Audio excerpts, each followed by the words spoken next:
Hello everybody, hope you're all doing well. This is part 2 of a two-part series highlighting the strongest event army in Clash right now, and it is the Eternal AQ Charge Barbarian Kicker. Alright, so let's get into it. Alright, so the premise of this attack is we are going to use an AQ charge powered by the Warden Rage Gem, and we'll have two failsafes, two layers of protection for the AQ.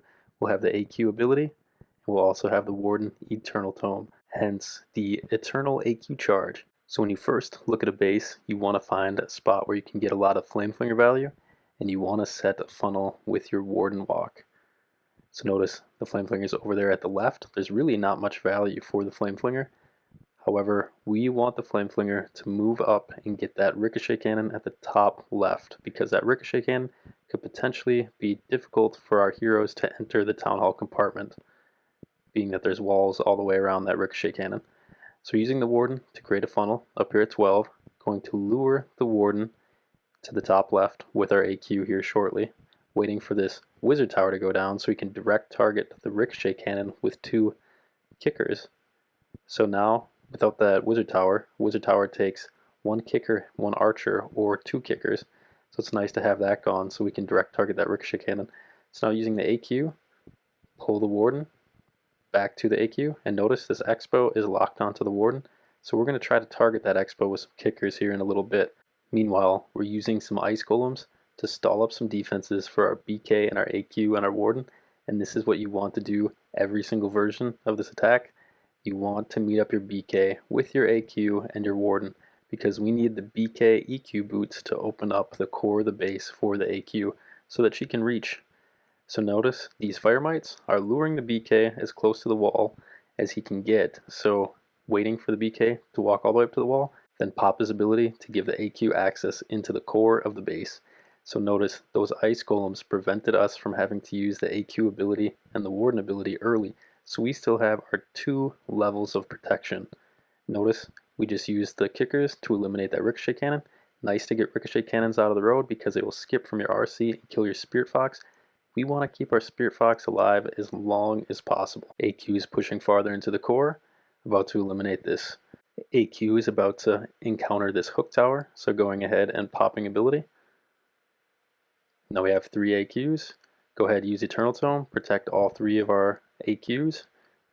Sent in an Ice Golem to get pulled by the Hook Tower, using our RC Rocket Spear to eliminate this Hook Tower.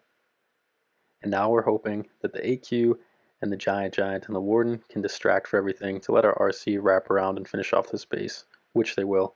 Monolith goes down, Kicker is out in front of the RC, tanking, and yeah, no spells used. So this strategy is a lot about timing. What we want to do is we want to set up a funnel with the Warden, just like we're doing right here, then pull the Warden with the AQ, use the BK to get them into the core of the base, and then wrap the RC around the side of the AQ. So while the AQ is in the core tanking underneath the Warden Rage Gem, benefiting from all that healing underneath the Warden Rage Gem, you have the RC walking to the side of her, picking off the defenses that the AQ is distracting.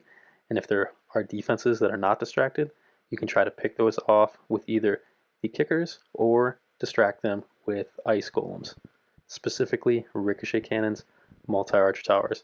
So here we go. AQ pulling the Warden, and notice a kicker to eliminate that air defense. Now we can direct target this Monolith with 2 kickers. Monolith, Expos, Ricochet Cannons, multi-arch towers, scatter shots, all take 2 of these kickers. So the kickers come in, eliminate that Monolith, save some health for the BK. BK goes to ability. Ice Golem's going to walk all the way up to the Town Hall. And this base right here took probably 5-6 attempts to triple without any spells. And what makes this base specifically difficult to do this without spells is that it has back-end Rage Tower compartments. So sending in a Headhunter, deal with enemy BK, but notice we have some defenses stalled up, focusing on the AQ, so we're going to try to sneak in our RC around the outside, but you can see there's this Rage Tower compartment here at the bottom left, so we're going to use RC ability Rocket Spear to try to keep her safe from that compartment. hoping that the AQ has enough power to push through and distract those defenses for the RC. Unfortunately, the AQ did not have that much power because the raged healers under the Warden Rage Gem to help keep the AQ alive, it's not that effective when you're going against Rage Tower compartments. However, we're still going to triple this without any spells just to show how strong this strat can be. And I'm going to be tripling these exact same two bases with spells here after this and an additional one. So RC happened to die, Ice Golem in to distract, got some kickers walking over, gonna finish this base off. And if you guys like this setup for doing an AQ charge, make sure to check out my Legend League playlist where you use a fireball to set up your AQ charge. That is the least base specific version, it's the best for Legend League. And also, it will teach you the fundamentals of the attack strategy so you can customize it however you want. You can do Skelly Donut, you can do Zap, you can do Blizzard, you can do Sneaky Gobs for the Town Hall, you can do a whole bunch of different things. Make the game really fun. Alright, so here we are, going against the first base, only this time we're going to be using spells. Notice this mortar up here at the top left, we sent a Yeti in to distract that mortar so that the Flame Flinger can get more value. Warden is still doing his thing, creating a funnel. And if you are worried about time, you can go ahead and use a rage. I've switched from 2 rage, 1 overgrowth to 3 rages. However, this is a lot about timing, so you probably wouldn't even use a rage in this situation because you'd want to let the Flame Flinger eliminate that Ricochet cannon at the top left. So Warden did his job, eliminated that Wizard Tower so we can direct target that Ricochet cannon at the top right with 2 of the kickers. So sent in an Ice Golem, frees up some of these heroes so that the BK doesn't take a bunch of damage. Sending in another Ice Golem, we want it to sneak in and hopefully freeze up this Town Hall so we don't have to worry about the Giga or the Inferno Artillery raining down on our healers, because that is the one thing about these AQ charges. The AQ has a shorter range than the Warden, and when she gets close to the Town Hall, the healers come under fire.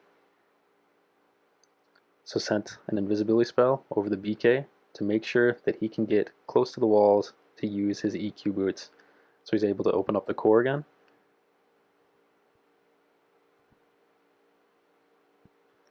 Our Flame Flinger has popped. It's going to eliminate some of these defenses over here at the bottom left. Able to direct target the Ricochet cannon at the top right. And now we're just kind of waiting to see where this AQ is going to go and how to best come in with our RC to benefit her. So we're sending in some kickers to eliminate that scatter shot up towards 12. That way we can protect our healers. And notice since the AQ was closer to the bottom left, we're sending our RC in from the bottom left this time. You want to keep your RC and your AQ as close together so they can synergize as much as possible.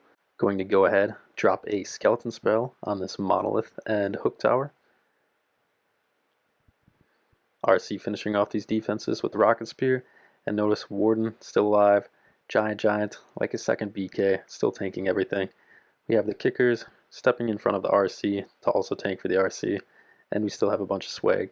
So this attack strategy is an eternal AQ charge. We're using the AQ ability to give the AQ a second life, we're using the Eternal Tome to give the AQ a third life, and then doing a parallel spirit walk to best synergize the hero walks and equipments. It doesn't get better synergy than that, as no other attack strategy will allow you to swag this many spells. And if you're worried about event troops ending, don't think it's worth learning, just go ahead, check the channel, look at all the thumbnails with smiley face spell swags, because that is the exact same attack as this. It's the exact same hero setup, only there's many different versions. You can do this version here, you can do Giant Arrow Zap with the AQ, you can do Fireball, you can do Giant Arrow and FP for the Town Hall, you can do Blizzard, you can do Skelly Donut, you can do Sneaky Gobs. This attack strategy will basically unlock all of the old school best tricks of the game.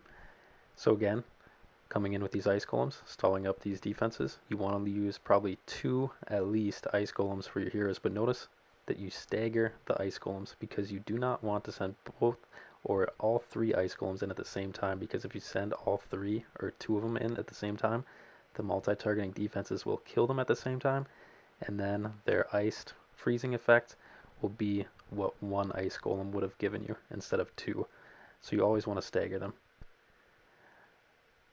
So AQ to ability, waiting for this rage tower compartment to trigger. It triggers, go ahead, pop the overgrowth over it, just like what you would in a root rider attack. And now we're just going to go ahead, power the AQ, some rages, use the Eternal Tome, try to eliminate this Town Hall right away. BK dealt with enemy BK up towards 12, sending in the RC, same place that we sent her the last time. Now we're just trying to find some defenses that we can direct target, specifically this Ricochet cannon. As I said before, Ricochet cannons are one of the worst defenses in the game for the strat because they will shoot your AQ, hit your Warden behind the AQ that's supporting your AQ. They will also hit your RC and then skip to the Fox and kill your Fox. So it's always nice to be able to direct target those with 2 kickers or to place an Ice Golem to distract them. So you can see 5 spells left over, and go ahead, invest your spells early and you will absolutely just destroy bases with this attack strategy. Alright, so here we have a new base, and this one is just, it's built for this kicker army because we're going to be able to direct target this Town Hall. We're going to be able to direct target this Monolith. So using some archers over here at 3 because trying to find out if there's a Tesla over here. And also, remember when you're testing for Teslas that there's possibly skeleton traps. So make sure to have some archers ready to protect your Flame Flinger. So the Warden is over here at 9, eliminating some of these defenses so that we can direct target the Town Hall with the kickers. Meanwhile, our Flame Flinger is to eliminate this Ricochet cannon. So now our kickers can come in and direct target this Monolith. 2 kickers to target the Monolith. Now the Monolith is gone, and now this Flame Flinger has a bunch of free range down here to the left, or to the bottom right. So Warden is eliminating these defenses up top. Going to drop in a Yeti Wizard on this Wizard Tower, trying to make sure that there's no defenses to distract these kickers. A kicker was pulled in by the Hook Tower, which pulled some of the enemy Clan Castle troops. So now sending in some kickers. It takes 2 kickers under rage to kill the Town Hall. Unfortunately, 1 kicker targeted a different defense. But now the Town Hall is gone, and this base, you can already tell, it's pretty much over with already. BK, wanted BK to go in with the AQ, so hopefully that the BK could get hooked. However, we still have 5 invisibility spells, so if the Hook Tower does snipe our AQ, or pull our AQ in, we'll just place an invisibility spell over her, pop her ability, and since there's no army around the Warden will follow the AQ into the core, and once he follows her in, we'll pop the Eternal Tome ability and keep all of the spawned Magic Mirror AQs alive and healthy in the core to just absolutely eliminate everything in the core. So AQ steps up, about to get hooked, gets hooked. Go ahead, drop down the invisibility spell. Ability is popped. Notice the Warden's following her in because he's got nowhere else to go because this army is basically a gigantic hero charge, so there's no other troops to distract him when she gets hooked. So now Eternal Tome, AQs, nothing's going to take him down. Sending in this RC, we use some kickers to eliminate that Fire Spitter that would have been facing our AQ in the core. Drop the Skeleton spell to distract the enemy RC for our RC. And now you can see the base is done. Probably wouldn't have even needed to use that spell. But yeah, this attack strategy, it is absolutely monstrous. I just hit 5 full 14 spell space swags in Legend League today. I'll be posting those shortly. Thanks for watching. Like, comment, share, and subscribe. Have a great day, guys.